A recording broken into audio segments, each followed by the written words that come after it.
लोकाभिरामं रणरङ्गधीरं राजीवनेत्रं रघुवंशनाथं कारुण्यरूपं करुणाकरं तं श्रीरामचन्द्रं शरणं प्रपद्ये।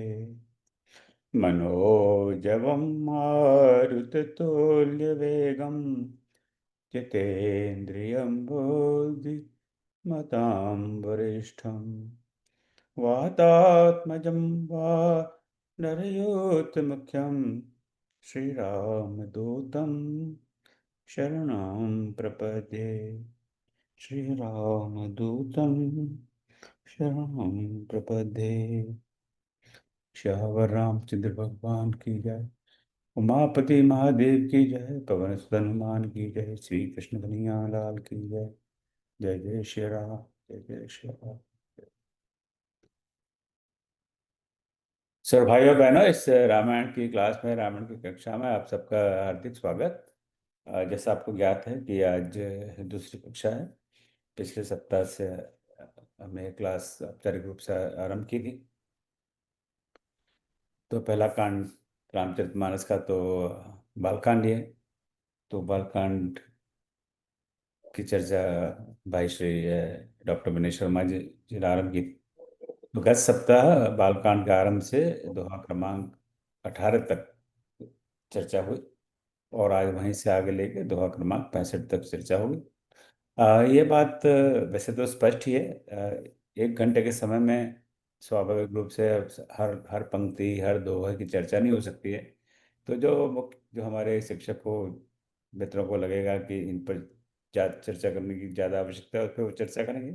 और शेष तो हमें स्वयं को पढ़ना है। तो हम इस कोर्स से उतना ही ग्रहण कर पाएंगे जितना हम स्वयं इसमें मेहनत करेंगे, जितनी हम परिश्रम करेंगे। तो आप सबसे मेरा करबद्ध निवेदन है कि आप स्वयं अध्ययन करें।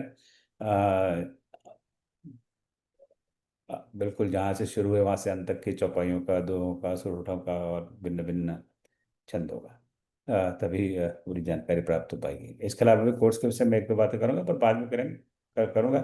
क्योंकि ये कक्षा है, आप सब लोग उसमें पधारे हैं, तो प्रयास यह है कि आप सब थोड़ा सा अनम्यूट रखें ताकि जो हमारे शिक्षक हैं वो बात कर सकें अपनी। और जब इनकी बात पूरी है तो अपने प्रश्न अवश्य पूछिए। और जहाँ तक संभव हो अपना कैमरा कैमरा को भी थोड़ा सा ऑन रखें। जब जब स्कूल में, कॉलेज में पढ़ने जाते हैं तो अपना बुर्का पहन के थोड़ी जाते थे, वहाँ जाते थे अपना चेहरा सबको बताते थे। तो अगर संभव हो तो, कई बार संभव नहीं हो पाता, संभव हो तो अपना कैमरे को ऑन रखें ताकि सबको एक दूसरे का चेहरा दिखाई दे, तो ऐसा लगेगा कि हाँ एक क्लास चल रही है। ठीक है। बहुत बहुत धन्यवाद ऐसा आपका समय लेने के लिए। और मैं भाई विनय को आमंत्रित करता हूँ कि आगे चर्चा बढ़ाएं। जय श्री राम। आप सबका पुनः बहुत स्वागत। धन्यवाद सर। जय सिया राम, सभी को जय सिया राम। मैं स्लाइड्स शेयर कर देता हूँ।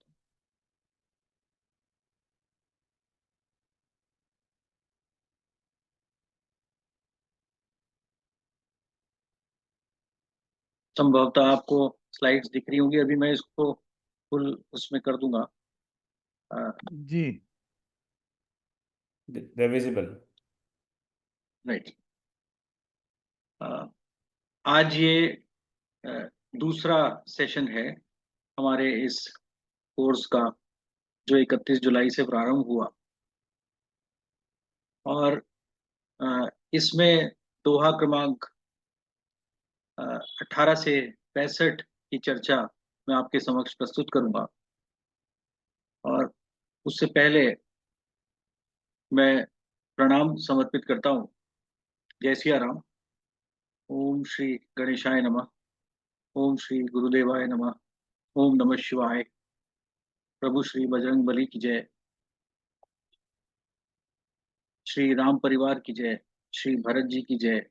सभी भक्तजनों, सुधीजनों, शिक्षार्थियों, शिक्षकों, जिज्ञासुओं, विचारकों को प्रणाम। श्री रामचरित भवन को प्रणाम। हम सबके अग्रज गुरु श्री ओम गुप्ता सर को प्रणाम। त्रुटियों के लिए पूर्वक क्षमा।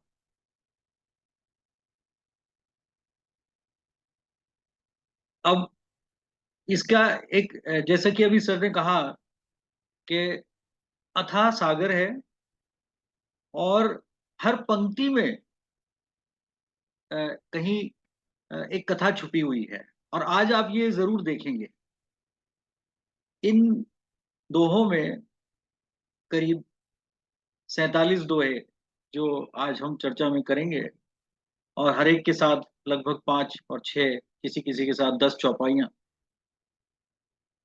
इन इसमें गोस्वामी जी ने लगभग पूरा मानस एक बार कह दिया है, संक्षेप में, कथा सुनाते सुनाते ही, शुरुआत करते करते ही। और इसका सार कुछ इस तरह से मुझे लगा, जो आपके सामने कहता हूं। नाम प्रसाद शंभु अविनाशी, साजु अमंगल मंगल राशि।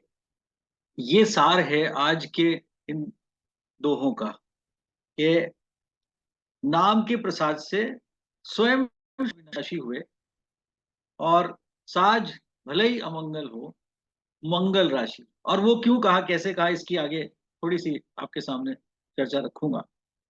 इस कथा, इन इन दोहों में सौंदर्य है, प्रताप है, गुण, शील, महिमा, शोभा, प्रभु का दर्शन, करुणा, भक्ति, गोस्वामी जी की भक्ति।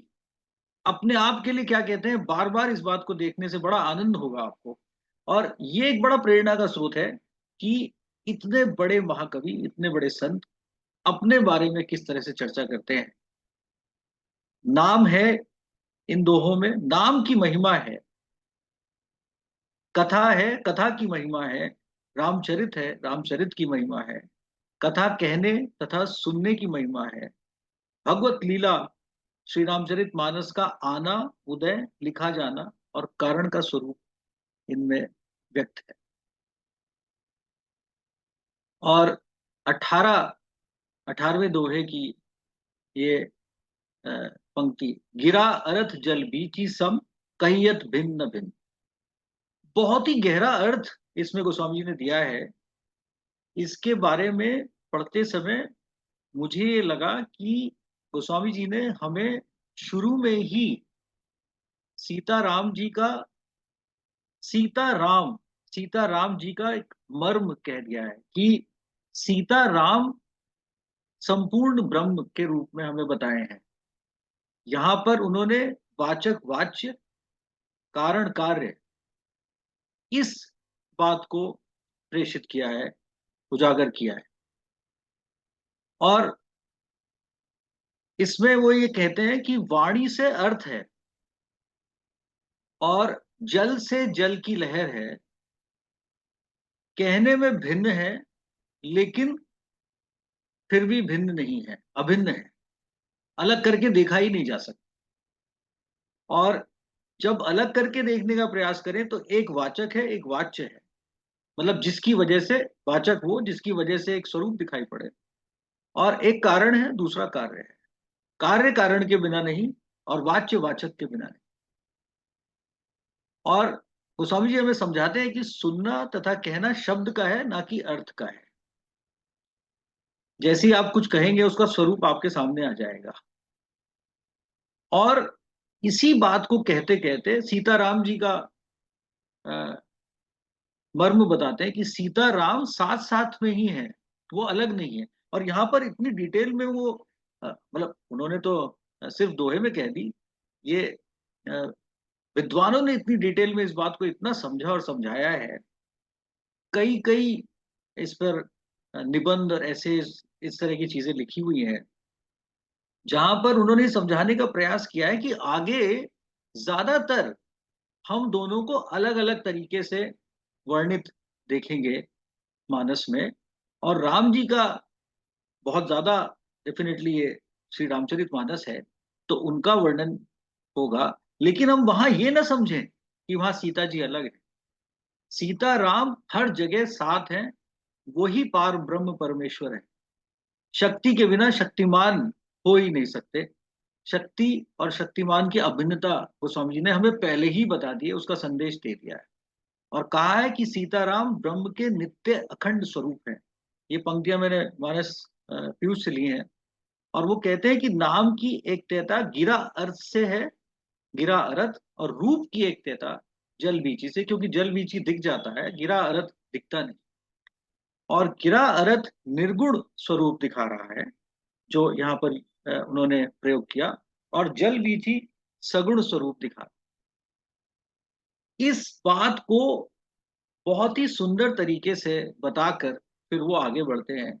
इसके ऊपर अ, अगर सोचा जाए तो बहुत लंबी भी बात की जा सकती है, लेकिन समय की मर्यादा है। इसको इतने ही संक्षेप में बस मैं आपसे कहूंगा कि किसी भी प्रकार से सीता राम को पार ब्रह्म परमेश्वर इसी रूप में हमेशा देखें। जब भी राम जी की बात हो तो ये हो कि सीता जी वहां पर है ही है। इसमें कई प्रकार से शब्दों के मर्म को लेकर, उनसे जुड़े अक्षरों को लेकर, वर्णों को लेकर बहुत प्रकार से चर्चा हुई और कई जगह पर लिखा हुआ है। मर्म यहाँ पर यह है कि जो जो मर्म है इन 47 दोहों में, नाम की वंदना है, तथा नाम के दया बल से राम उनका हमें अ, अ, अर्थ समझा रहे हैं गोस्वामी जी। और कहते हैं कि नाम से नाम ही बड़ा है। सॉरी, नामी से नाम बड़ा है, यहाँ पर मैंने गलत लिख गया। नामी से नाम बड़ा है। और कहते हैं कि नाम से ही नामी की पहचान है, और नामी का जो स्वरूप दिखता है वो नाम से दिखता है। तो यहाँ पर मर्म वो है। यहाँ पर इसी में उन्होंने रघुवर अ, कहा है कि मैं वंदना करता हूं रघुवर की। वो क्यों कहा है ये भी मैं आपसे बिल्कुल संक्षेप में अभी चर्चा करूंगा। और यहाँ पर मर्म में एक और मेरे मन में बात आई कि ये कौन से राम हैं जिनका वर्णन गोस्वामी जी कर रहे हैं। विद्वानों ने इसके ऊपर बहुत लिखा है। और अ, हमारे श्री रामचरित भवन मंथन में कई कार्यक्रमों में सर ने इसके ऊपर बहुत डिटेल में कहा है राम कौन है। जब जब मुझे याद है, मेरा मुझे पहली बार सर के दर्शन मिले थे 2019 में अहमदाबाद में, तब भी सर ने इसी के ऊपर वक्तव्य दिया था।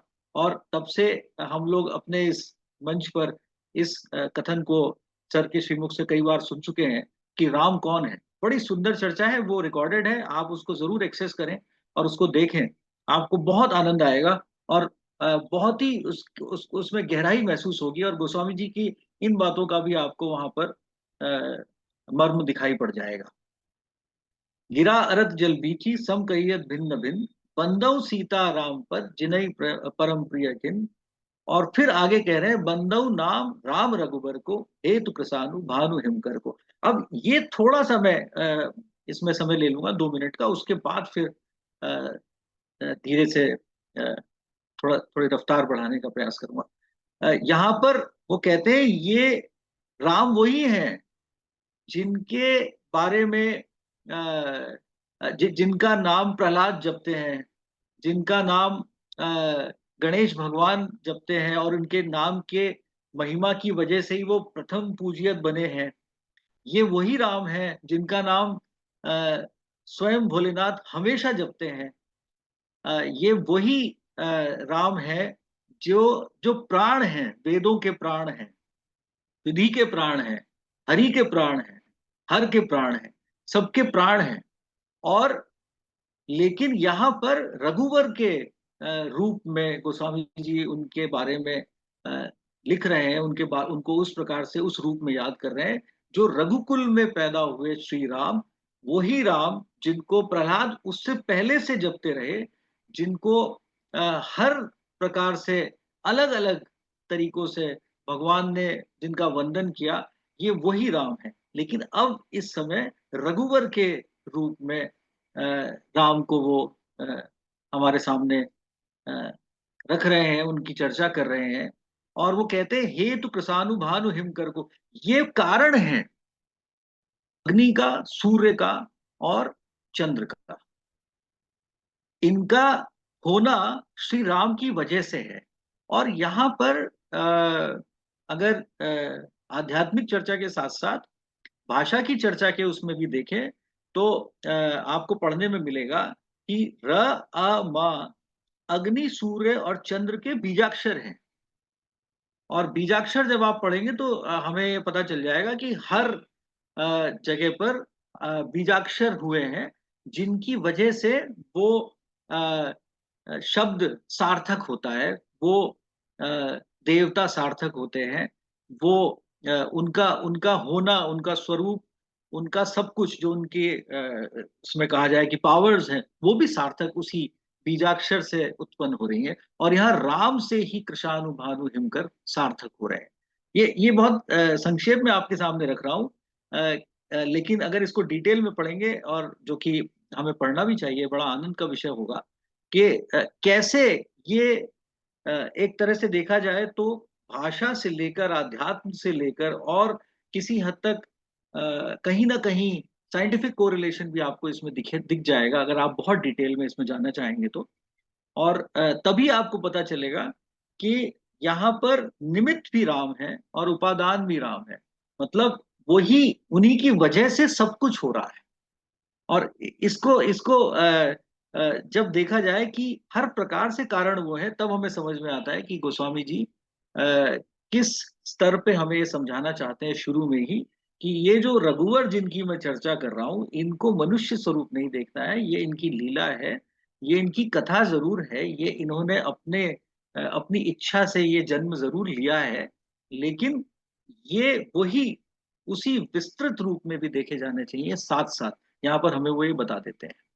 और फिर जैसा कि मैंने इसी तरह से कोशिश की है कि आपके सहूलियत के लिए, जैसा कि पिछली बार सजेशन भी आया था कि नंबर डाल दें। नंबर, वैसे हम लोगों का जो नंबर सिस्टम है जो सर ने डेवलप किया है, वो थोड़ा डिफरेंट है, लेकिन चूंकि अभी बहुत से लोग उससे परिचित नहीं होंगे, तो मैंने सिंपल टर्म्स में दोहा नंबर डाल दिया है, उसके बाद चौपाई का नंबर डाल दिया है जो उसके बाद है। और उसमें हाईलाइट वो सेक्शंस किए हैं जिस पे थोड़ी सी चर्चा होनी चाहिए, और आपका ध्यान आकर्षण करने के लिए वो मैंने थोड़ा सा उसको हाईलाइट कर दिया है। जान आदि कभी नाम प्रतापु, भयउ शुद्ध करी उल्टा जाप। यहाँ पर वो कह रहे हैं कि वाल्मीकि जी भी उनके नाम के प्रताप से, गणेश भगवान, शंकर भगवान, अ, ब्रह्मा विष्णु महेश, अ, अग्नि सूर्य चंद्र, और वाल्मीकि जी उनके नाम के प्रताप से उल्टा जाप करके, यहाँ पर दो मर्म है, वैसे तो कई चर्चाएं हैं, लेकिन दो मर्म मुझे बड़े सार्थक लगे। कि आ, एक जगह पर मैंने पढ़ा जहां पर वो लिखते हैं कि विश्लेषण किया है कि कई बार हमें ये आ, आ, बताया जाता है, और ये लोगों ने सिद्ध भी किया है कि मंत्र में चूक हो जाने से उसका प्रभाव अलग हो जाता है। लेकिन राम मंत्र, श्री राम का नाम एक ऐसा नाम है जिसको उल्टा भी जब दिया जाए तो उसका प्रभाव वही है।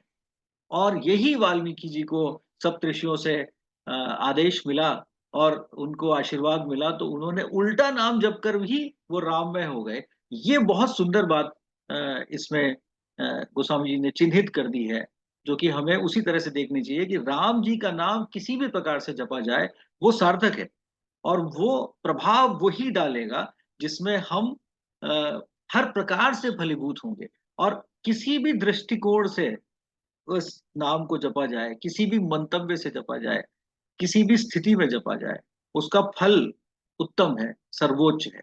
और कुछ लोगों ने इस तरह से भी कहा है कि उल्टा जप के जब जपेंगे तो थोड़ा तेज बोलेंगे तो वो सीधा अ, हो जाएगा। इस तरह की चर्चा भी की है। और ये मुझे बड़ा सुंदर लगता है, सहस नाम सम सुनी सिर्फ बानी, सहस्त्र नाम के बराबर है सिर्फ ये नाम, और जपी जेई पिय संग भवानी।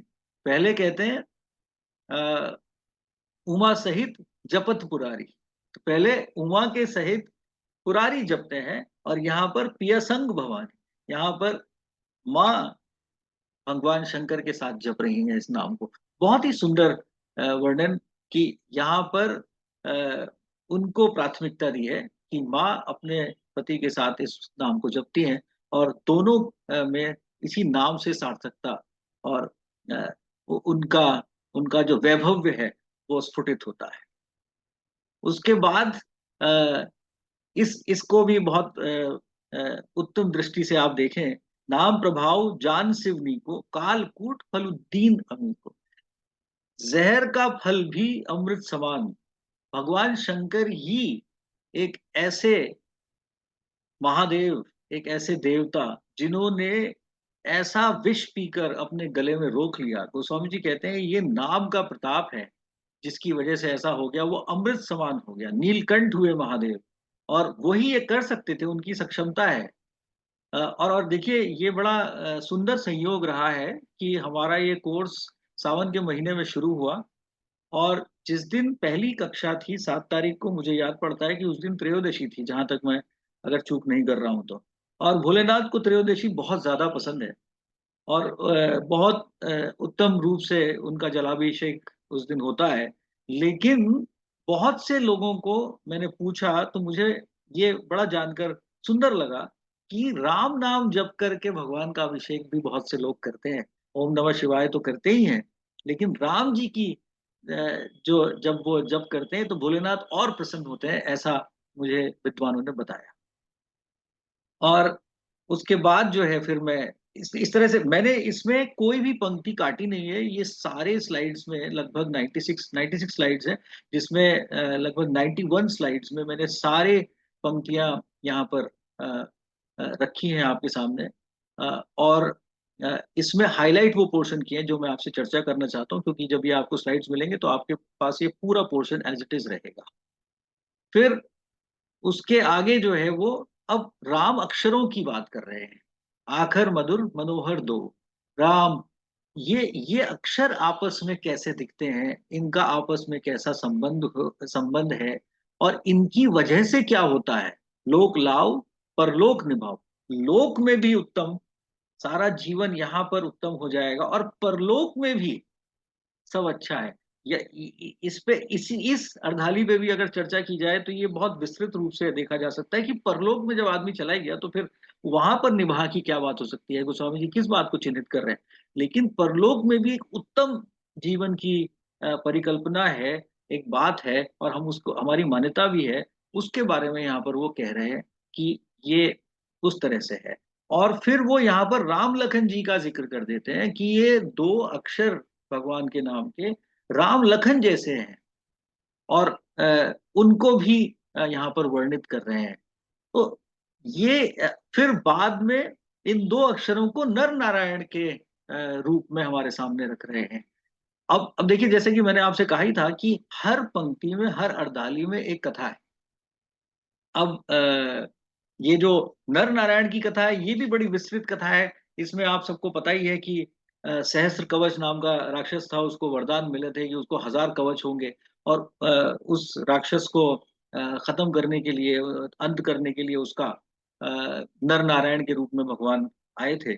और बाद में एक कवच रह गया, वो कवच लेकर कर्ण पैदा हुए, और फिर नर नारायण के रूप में भगवान श्री कृष्ण और अर्जुन जी ने कर्ण का वध करके उनको मुक्ति दी। तो ये इसमें बहुत सारी डिटेल में कथा है, जिसका जिसका बड़ा सुंदर वर्णन कई जगहों पर आपको मिल जाएगा। लेकिन यहाँ पर नर नारायण कहकर पूरी कथा उन्होंने कह दी। और उसके आगे कई प्रकार से बताते हैं कि ये दो अक्षर कितने सुंदर हैं। फिर एक जगह पर कहते हैं एक छत्र एक मुकुटमणि। तो अ, रा जो है वो छत्र के रूप में, और मकार जो है वो मुकुट के रूप में उसका वर्णन करते हैं।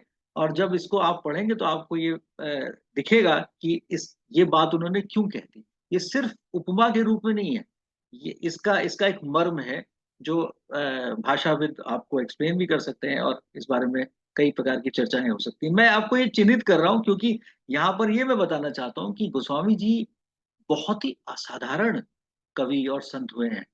अ, हर पंक्ति में उन्होंने कुछ ऐसा कहा है जिसके पीछे विश्लेषण करने के लिए सदियां लग गई सबको। और मेरे जैसे व्यक्ति को तो अभी ये समझ ही नहीं आ रहा है कि इसको कितनी और आगे कितने रेफरेंसेस में जाना पड़ेगा। मुझे कभी कभी लगता है कि इसको पूरा समझने के लिए 2-3 जन्म कम पड़ जाएंगे, क्योंकि इतनी ज्यादा क्रॉस रेफरेंस है, पीछे इतना ज्यादा जाना पड़ सकता है कि वो लिमिट से भी बाहर है। जैसे मैं भाषा का ज्ञानी नहीं हूँ, तो मुझे भाषा में जाना पड़ा तो बड़ी बात हो जाएगी।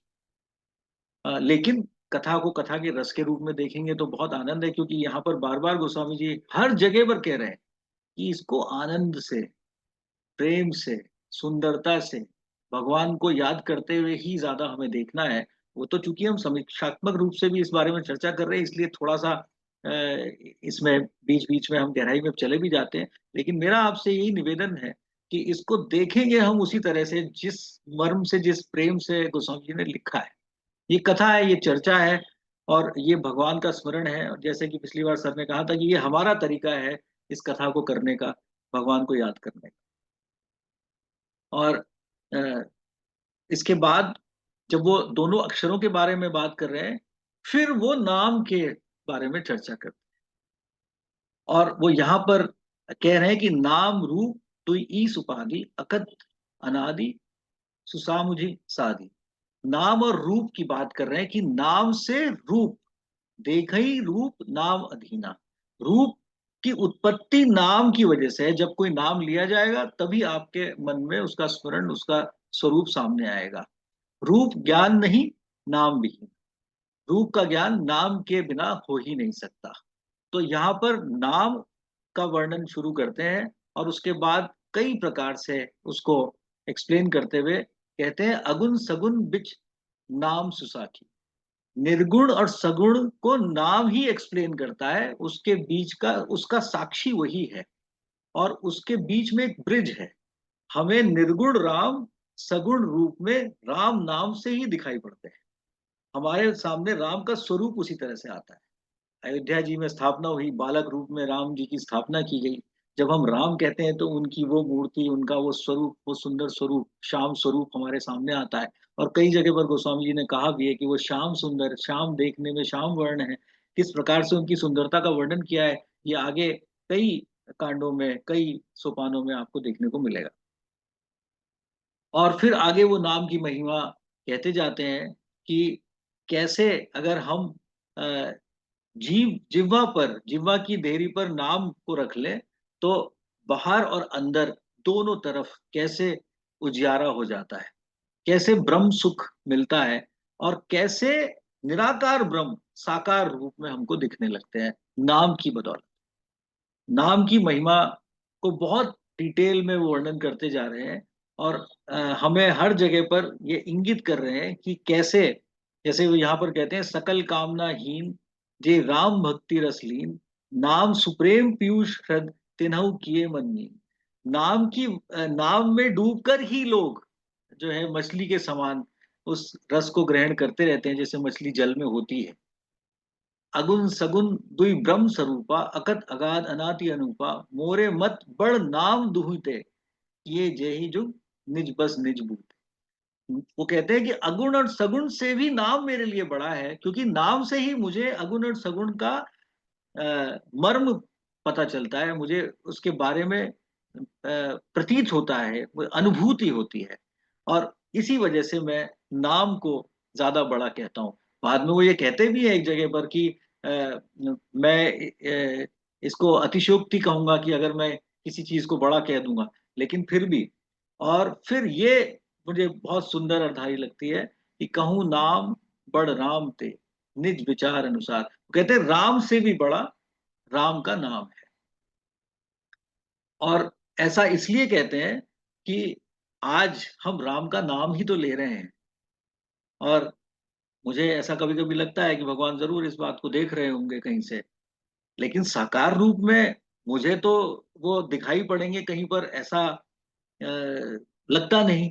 विग्रह रूप में जब उन मेरे सामने होते हैं, तब मुझे नाम से ही ये इंगित होता है कि ये भगवान राम है, धनुष लिए हुए हैं। उनकी पूरी चर्चा उस तरह से हुई, उनके नाम से ही वो पूरा एक्सप्लेनेशन दिखाई पड़ता है। अब फिर वो कहते हैं कि नाम, अब देखिए यहाँ पर हर पंक्ति में एक कहानी, और ये बड़ा सुंदर मुझे लगता है। किसी भी लेवल पे आप देखें, ये उनकी इतनी कल्पनाशीलता, उनका इतना अ, विस्तार है उनकी सोच का, कि अद्भुत है। अब यहाँ पर हर चौपाई में एक कहानी है। राम एक तापस तिये तारी। अब ये अहिल्या जी की कहानी उन्होंने यहाँ पर कह दी है कि राम, अब राम से राम के नाम को बड़ा बता रहे हैं। कहते हैं कि राम एक अहिल्या जी को तार दिया, और नाम कोटि खल कुमति सुधारी, और नाम ने सैकड़ों लोगों को तार दिया।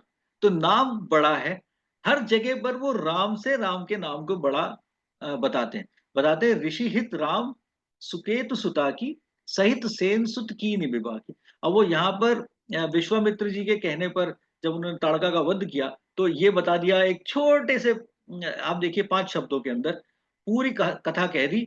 और फिर कहते हैं कि नाम से लेकिन बहुत सारी चीजें जीवन में हो जाती है। और कई प्रकार से वो हमें ये सब बताते हुए आगे लेके चलते हैं। जैसे वो कहते हैं दंडक बन प्रभु कीन सुहावन। अब राम ने दंडक वन को सुहावन कर दिया, जनमन अमित नाम किए पावन, जबकि नाम ने पूरे जन के मन को अ, अमृत कर दिया और उसको उसको स्वच्छ कर दिया। तो भगवान ने सिर्फ एक वन को स्वच्छ किया ऐसा बोलते हैं, और कहते हैं कि उनके नाम ने पूरी दुनिया को स्वच्छ कर दिया, सुंदर कर दिया।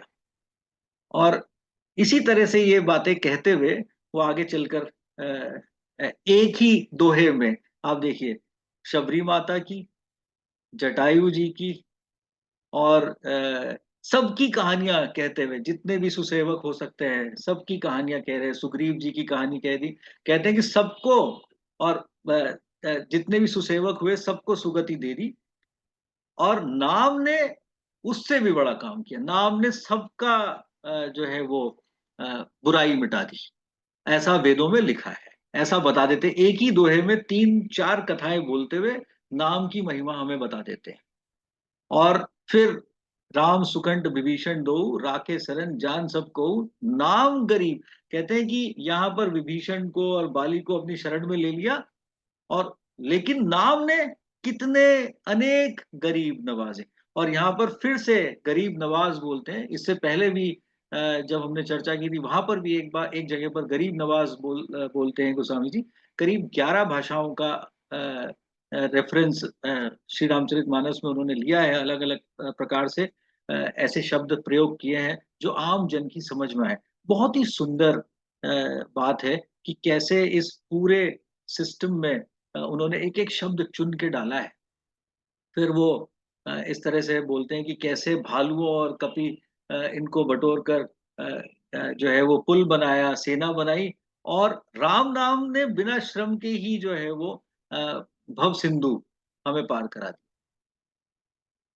इस पूरे प्रसंग में, इस पूरे इस चर्चा में नाम की महिमा को बताते हुए गोस्वामी जी हमें एक ऐसी जगह पर ले जा रहे हैं जहां पर वो एक दोहे में कह रहे हैं, 25वें दोहे में, कि ब्रह्म राम ते नाम बड़ वरदायक वरदानी, वर देने वालों को भी वर देने की शक्ति, या वरदान देने वाला भगवान का नाम है। वरदायक यहाँ पर कौन है? ब्रह्मा विष्णु महेश ही हो सकते हैं, या बड़े बड़े देवता जिनके वर से सब चलता है, सारा सारा ब्रह्मांड चलता है, लोग उनकी पूजा करते हैं, आराधना करते हैं, ये वही देवी देवता हो सकते हैं। ब्रह्मा विष्णु महेश तो साक्षात स्वरूप से वर की ताकत रखते हैं, लेकिन उनको वर देने का राम का नाम है। वो राम का नाम ही इस बात में सक्षम है। और देखिए यहाँ पर कहते हैं नाम प्रसाद शंभु अविनाशी साजो मंगल मंगल। शंभु अविनाशी हुए, जिनका विनाश नहीं हो सकते वो हो सकता, वो नाम के प्रसाद से हुए। अमंगल है, कभी कभी अमंगल रूप है उनका, और मंगल उनकी राशि है। हर दुख में भगवान शंकर की शरण में आदमी जाता है, जब भी कोई परेशानी होती है जाकर जल चढ़ाता है, भगवान से प्रार्थना करता है कि मुझे दुख से निकाल दो। और लेकिन कभी कभी मुझे लगता है कि बिना बताए, अगर मतलब बता के आए कि मैं तुमसे मिलने आ रहा हूँ, तो आदमी समझ जाएगा कि ठीक है भगवान आ रहे हैं और प्रणाम करेगा। लेकिन अचानक अगर भगवान किसी के सामने आ जाए उसी स्वरूप में जिसमें वो रहते हैं, नाग सांप लपेटे हुए, मुंडों की माला है, राख मली हुई है शमशान की, बिल्कुल अजीब सा जो एक वो स्वरूप है उनका, अचानक आके आपके और मेरे सामने खड़े हो जाए, तो उस समय तो आदमी भूल ही जाएगा कि ये भगवान है। ऐसा स्वरूप लेकर इतनी मंगल राशि नाम के प्रताप से कहते हैं। फिर वो कहते हैं कि नारद जी को भी इस नाम का प्रताप पता है कि अ, वो ये पूरी दुनिया के हरि प्रिय, हरि के हर प्रिय, और नारद जी दोनों के प्रिय इस नाम की वजह से है। नाम जपत प्रभु कीन प्रसाद भगत सिरमणि भे प्रहलाद। मैंने कहा ना, हर पंक्ति में एक कहानी, यहाँ प्रहलाद जी की कहानी, फिर आगे ध्रुव जी की कहानी, और उसके बाद कहते सुमिरी पवन सुत पावन नाम अपने बस करी राखे राम। यहाँ पर बता दिया कि यहाँ तो हमारे पास हनुमान जी हैं जिन्होंने नाम में नाम के वश ही कर रखा, अपने अपने वश में ही कर रखा है नाम जप से भगवान।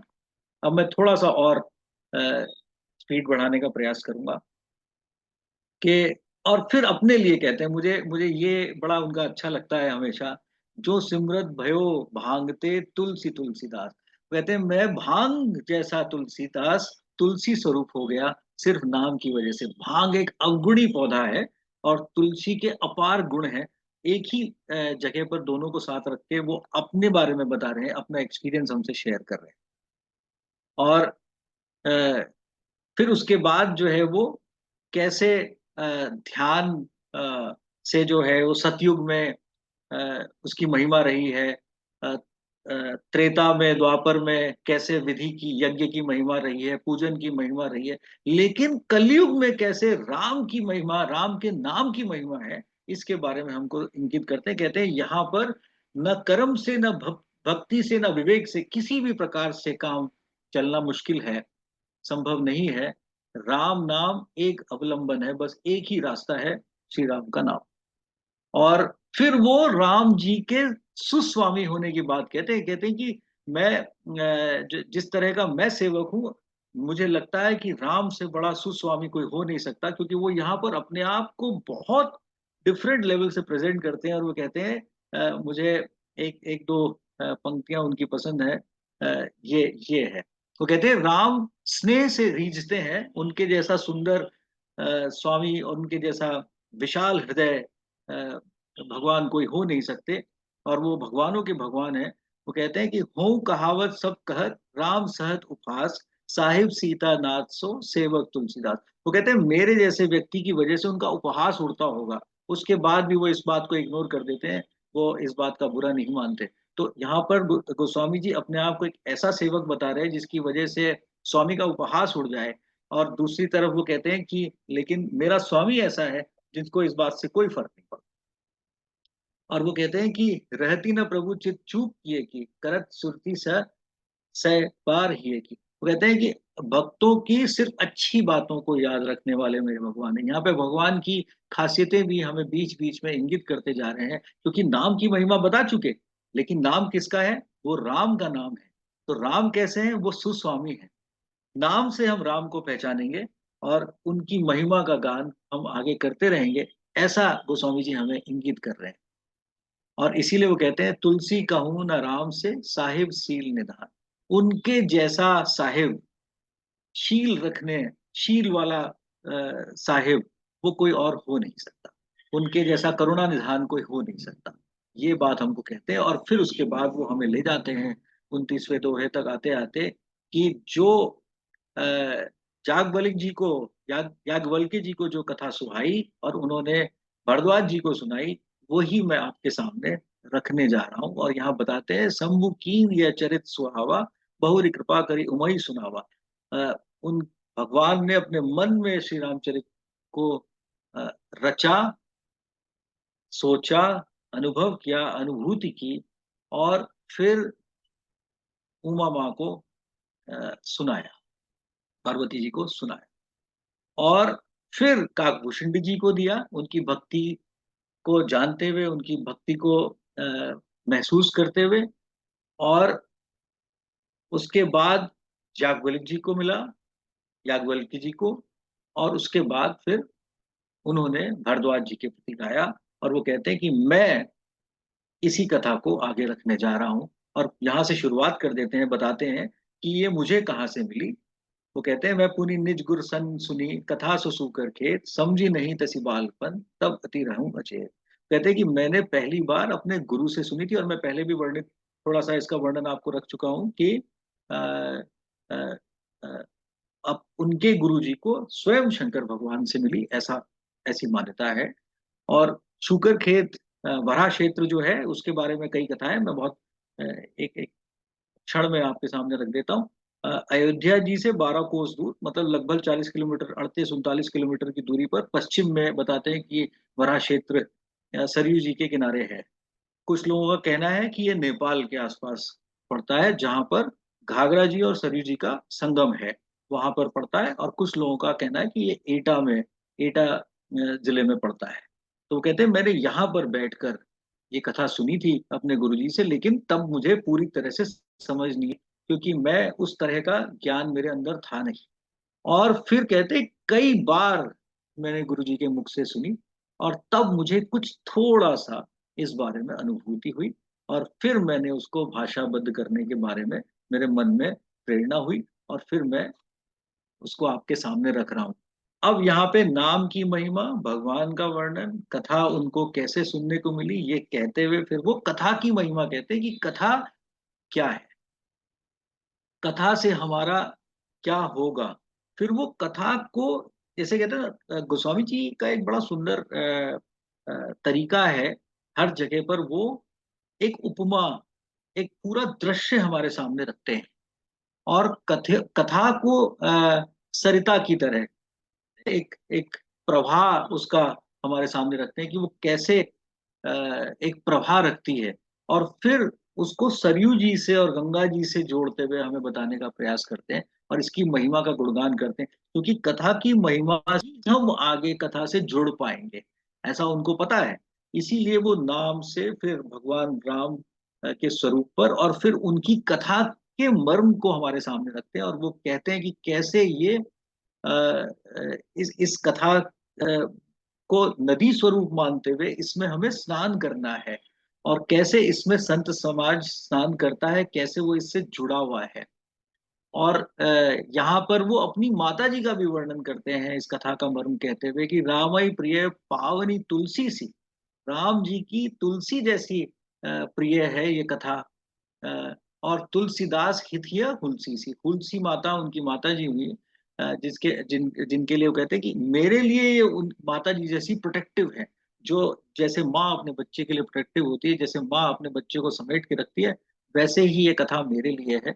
और फिर वो कहते हैं शिव प्रिय मेकल सैल सुतासी, सकल सिद्धि सुख संपत्ति राशि, सद्गुण सुरगन अम्ब अदिति रघुबर भक्ति प्रेम परमिति सी, राम कथा मंदाकिनी चित्रकूट चिच्चारू, तुलसी सुभग सनेह वन सिय रघुवीर बिहार। तो इस तरह से वो कथा का मर्म बताते हुए फिर हमें रामचरित की महिमा कहते हैं कि रामचरित क्या है। रामचरित चिंतामणि है। चिंतामणि मणियों में श्रेष्ठ मणि मानी जाती है, जिसमें बहुत सारी सिद्धियां हैं। वहां से इस को शुरू करते हैं, और संत सुमति तिय सुबह श्रृंगार, किस तरह से संतों की सुमति का श्रृंगार है। और यहाँ पर रामचरित की महिमा, उस उससे जुड़ा हुआ, उससे जुड़ी हुई श्रद्धा, वो कैसे हमें मुक्ति प्रदान करती है, कैसे धर्म के मार्ग पर कथा रामचरित का वर्णन करते हुए हमें ले जाती है, रामचरित है क्या, इस बारे में हमें बताना शुरू करते हैं। और फिर हमें आगे लेकर चलते हैं जहां पर वो कहते हैं कि अतिथि पूज्य प्रियम पुरारी के, रामचरित्र जो है वो भगवान शंकर के पूज्य अतिथि हैं। और ये मुझे हरताली बहुत सुंदर लगती है। मंत्र महामणि विषय ब्याल के, मेटत कठिन कठिन कुंक भाल के, प्रारब्ध को मिटाना असंभव माना गया है। और वो कहते हैं कि रामचरित के माध्यम से ही, कथा के वर्णन से, कथा के चिंतन से, मंथन से, इससे जुड़ने से, रामचरित को अपने मन में अगर हम ग्रहण कर पाए, हमें मिल जाए, तो हमारा प्रारब्ध जो बहुत ही कठिन तरीके से भाल पर लिखा होता है, वो बदल सकता है। ये इस तरह से रामचरित का मर्म वो हमें बता रहे हैं। और फिर वो कहते हैं सकल सुकृत फल भूरि भोग से, जगहित निरुपधि साधु लोग से, सेवक मन मानस मराल से, पावन गंग तरंग माल से। इस तरह से रामचरित का वर्णन करते हुए हमें आगे ले जाते हैं। और फिर कथा की महिमा, कथा कहने तथा सुनने की महिमा के ऊपर वो अ, हमें प्रभावित कर रहे हैं। कहते हैं कीनी प्रश्न जेहि भांति भवानी, जय विधि शंकर कहा बखानी। यहाँ पर माँ ने उनसे प्रश्न किया कि रामचरित क्या है, और फिर जो है उन्होंने भगवान शंकर ने उसका बखान किया। सो सब हेतु कहब मैं गाई, कथा प्रबंध विचित्र बनाई। वो कहते हैं इसी मर्म से, उसी जो जो उसमें भगवान शंकर का मन जुड़ा हुआ है, उनकी श्रद्धा जुड़ी हुई है, उसी तरीके से मैं आपके सामने इस बात को रखना चाहता हूँ। और वो हमें बताते हैं कि नाना भांति राम अवतारा, रामायण सतकोटि अपारा, के कई प्रकार से भगवान के अवतार हुए हैं। और रामायण सतकोटि अपारा, अ, कई सैकड़ों प्रकार के रामायण हैं। और इसमें एक एक बड़ा अद्भुत वर्णन है, जिसमें सतकोटि रामायण की चर्चा भी मैंने पढ़ी, जहां पर आनंद रामायण में सतकोटि रामायण के बारे में लिखा हुआ है। वैसे तो सैकड़ों प्रकार के रामायण है, इस प्रकार से इसको इंटरप्रेट कर सकते हैं, लेकिन जब हम कहते हैं सतकोटि रामायण, तो उसका उसका वर्णन जो है वो मैंने थोड़ा सा नोट करके रखा। मैं बहुत संक्षेप में आपके सामने इसको कहता हूँ। शतकोटि रामायण वाल्मीकि जी ने रची, ऐसा वर्णित है आनंद रामायण में। और ये रेफरेंस है मानस पीयूष का।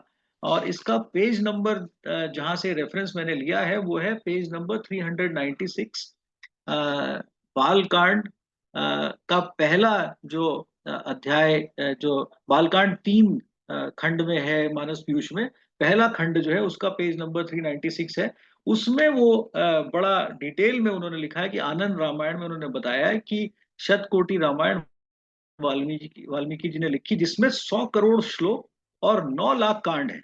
और फिर वो कैसे डिवाइड होते होते हम तक पहुंचे हैं, ये उसका डिस्क्रिप्शन पूरा दिया है। लेकिन उसमें एक बड़ी सुंदर बात कही है कि जब पहली बार जब वो रामायण का पाठ होने लगा, मैं इसमें बिल्कुल 1 मिनट लूंगा आपका, कि जब रामायण का पाठ होने लगा तो बहुत सारे देवी देवता, सभी लोग, मुनि, सब लोग उसको सुनने लगे।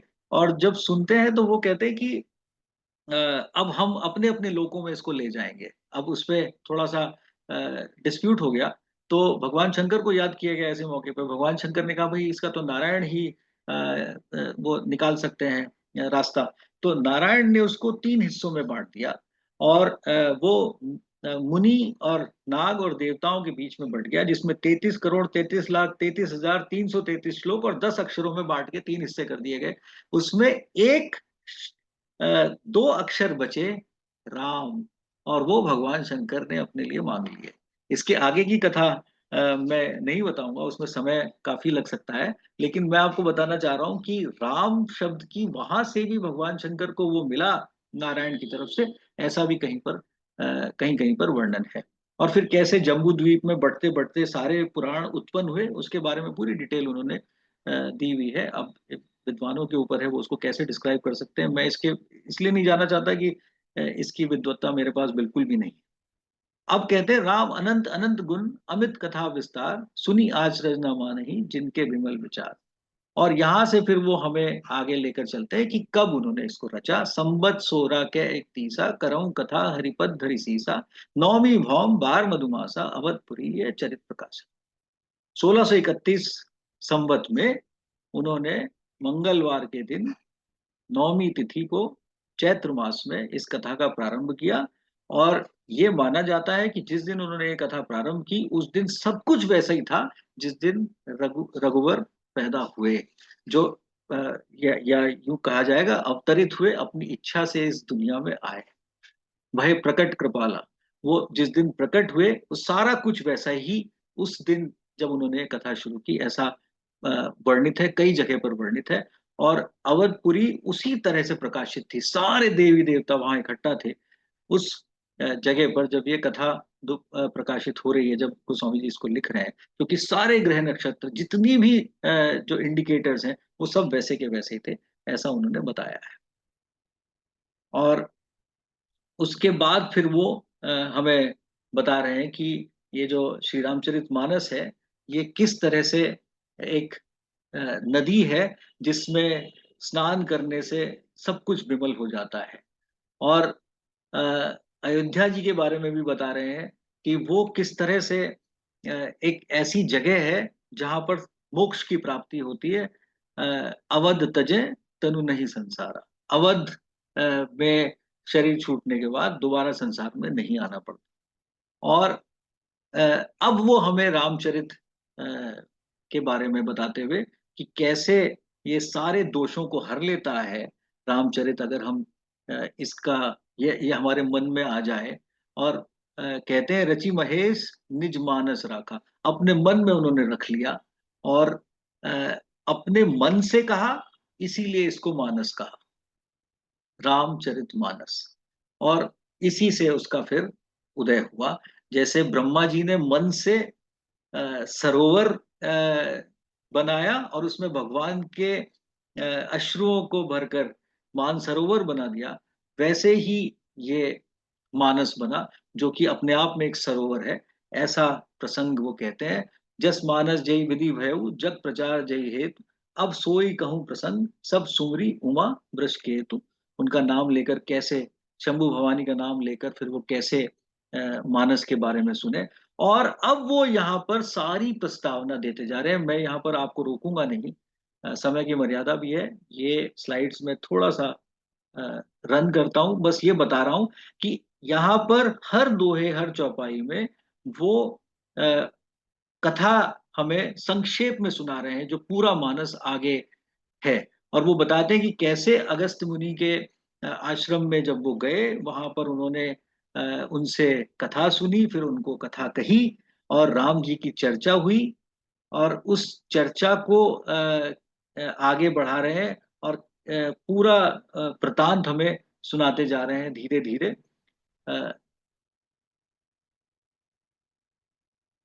और बीच में ये भी बताते हैं कि राम जी का जो वर्णन है, जो उनकी कथा है, वो उनकी कृपा के बिना नहीं हो सकती। और अ, ये स्लाइड्स आपके लिए अवेलेबल हैं, आप इसको पढ़ लीजिएगा।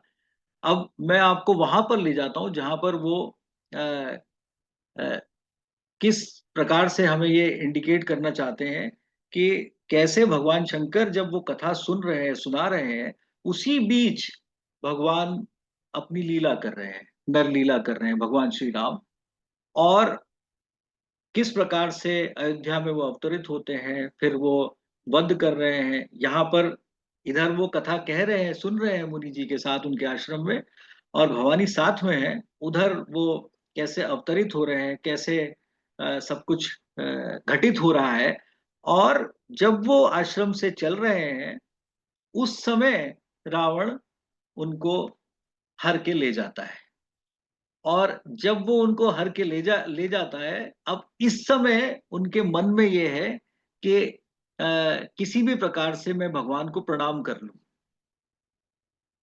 और ये जो कथा है, ये याज्ञवल्क्य जी भरद्वाज जी को सुना रहे हैं। इसमें गोस्वामी जी ने इससे पहले थोड़ा सा ये भी वर्णन किया है कि कैसे प्रयाग में माघ महीने में अ, साधु संत एकत्र होते हैं, और वहां पर गंगा जी में, यमुना जी में संगम पे स्नान करके, गंगा यमुना सरस्वती में कैसे कथा सुनते कहते हैं भरद्वाज जी के आश्रम में। याज्ञवल्क्य जी वहां पहुंचते हैं, और वो उनके पास भरद्वाज जी उनसे निवेदन करते हैं कि आप इसमें यहाँ पर रुक जाइए और मुझे भगवान की कथा कह दीजिए।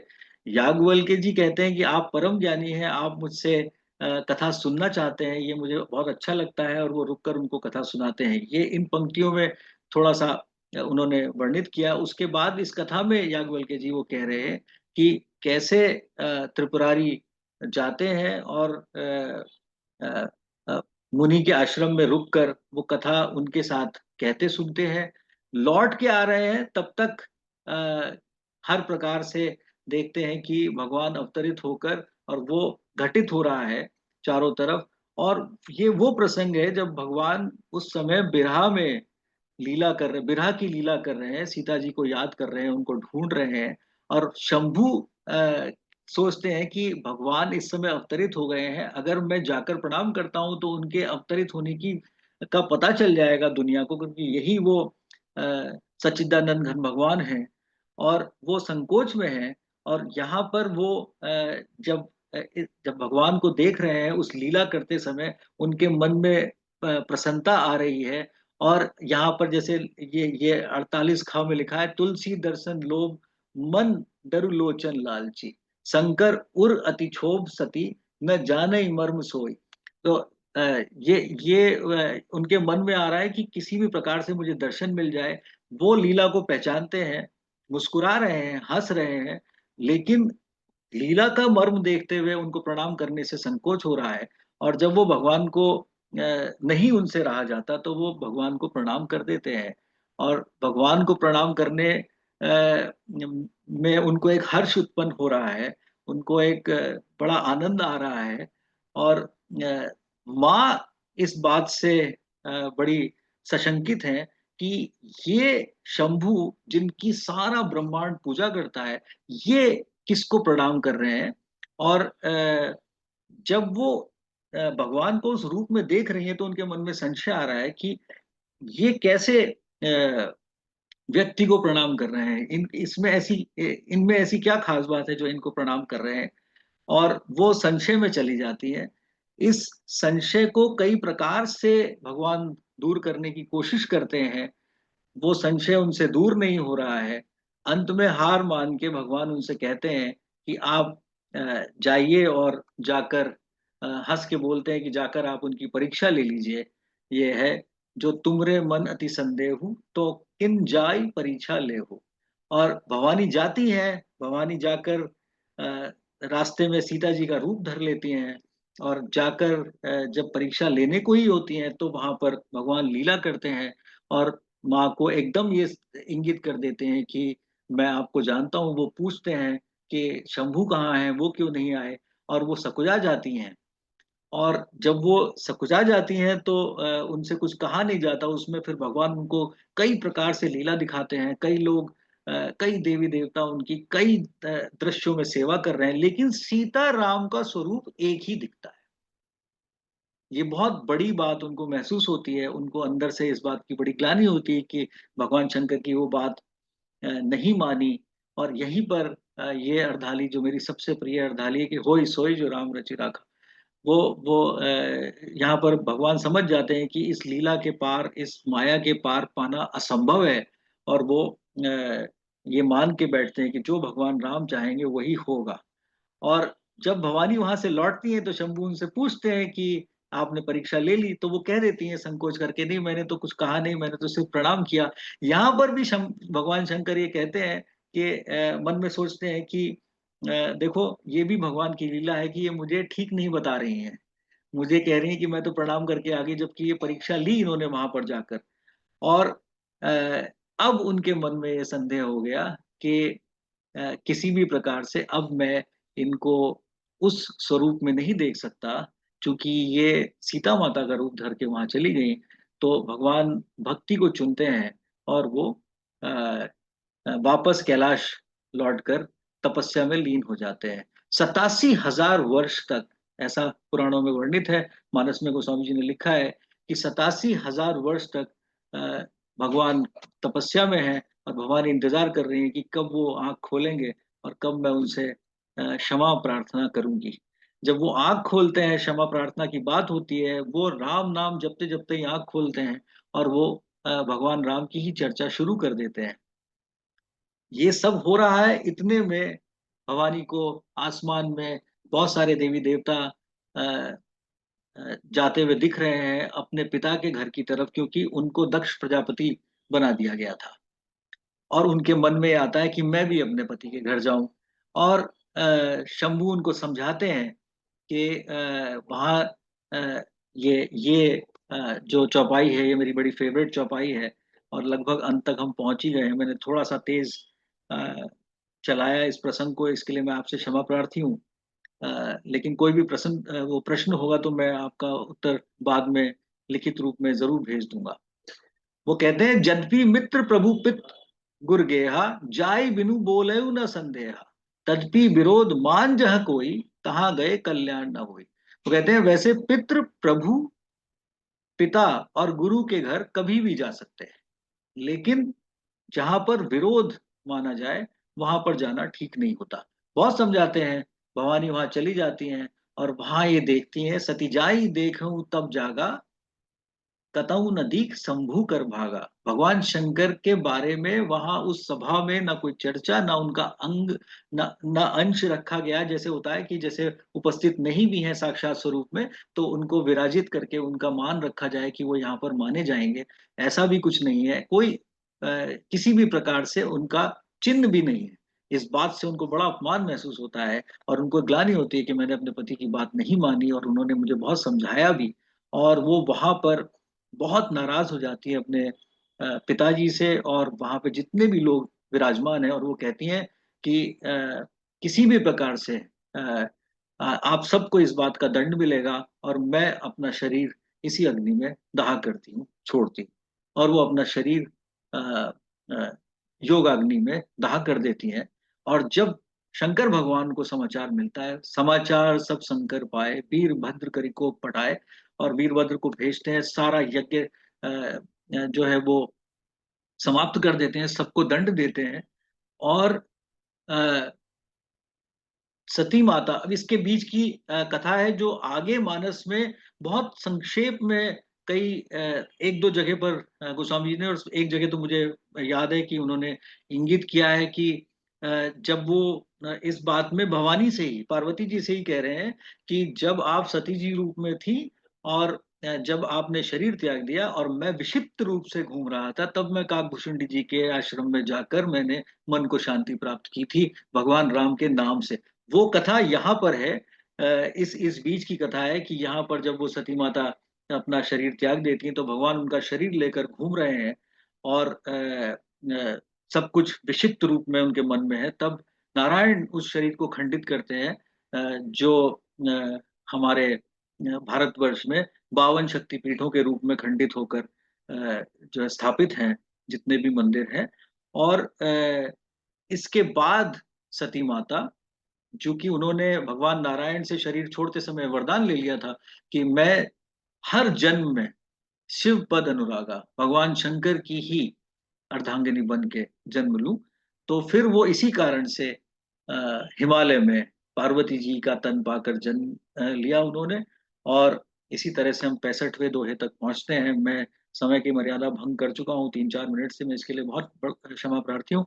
सदा सुमन फल सहित सब ध्रुव नव नाना जाति, प्रगति सुंदर सहल पर मनि आकर बहु भांति। यहाँ पर पार्वती जी जन्म लेती हैं और चारों तरफ वैभव फैल जाता है। और अब यहाँ से एक दूसरा प्रसंग शुरू होगा आगे, जिसकी चर्चा मुझे सौभाग्य मिला हुआ है कि वो चर्चा भी मुझे ही करनी है। और मैं पुनः क्षमा चाहता हूँ कि ये अपनी तरफ से गागर में सागर भर दिया है गोस्वामी जी ने, और वो गागर मेरे जैसे लोगों के लिए महासमुद्र है। मुझे समझ नहीं आता कि मैं उसमें जब जाऊं तो फिर क्या करूं और आपको कैसे संक्षेप में सब कुछ कह पाऊं। शब्दों की बहुत बड़ी सीमा मेरे पास है और मैं इसके लिए पुनः क्षमा प्रार्थी हूँ। बहुत बहुत धन्यवाद। जय श्री जय श्री राम। बहुत अच्छा। जय श्री राम। बहुत ही गुरुदेव को प्रणाम। बहुत सुंदर, बहुत सुंदर, बहुत सुंदर। बहुत विस्तार से और सुंदर तरीके से समझाया आपने। बहुत सादर नमन। बहुत ही सुंदर व्याख्या, बहुत ही सुंदर। ये बहुत जय सच सिया सच्चे राम। मन की बात तो ये है कि बीच में बहुत ज्यादा भ्रम हो जाता है कि कैसे एक तरफ घड़ी पे निगाह होती है। ये मन में समझ नहीं आता कि कैसे कैसे कहाँ इसको छोड़ा जाए, कहाँ इसको पूरा किया जाए। बड़ा संकोच होता है उस समय। आप क्या कर सकते, आप क्या कर सकते हैं, वही है सो जो राम रचि राखा। राम रची। कितनी भी तैयारी करो, मैंने पूरा प्रयास किया कि मैं सिर्फ हाइलाइटेड पोर्शंस की बात करूं, वो भी ज्यादा पड़ गया। एक चौपाई दोहे का लालच इतना लगता है, इतना सुंदर है। उसमें मन उलझ जाता उस समय। जी। बहुत बहुत बधाई आपको विनय, बहुत बहुत धन्यवाद इतनी सुंदर व्याख्या करने के लिए। और आगे तो फिर हमें स्वयं को अध्ययन करना है और स्वयं को समझना है। सो बहुत बहुत धन्यवाद। मैं 2-3 औपचारिक बातें करता हूँ, फिर समापन करते हैं इस क्लास का। अगले सप्ताह विनय जी इसी राम कथा को आगे बढ़ाएंगे।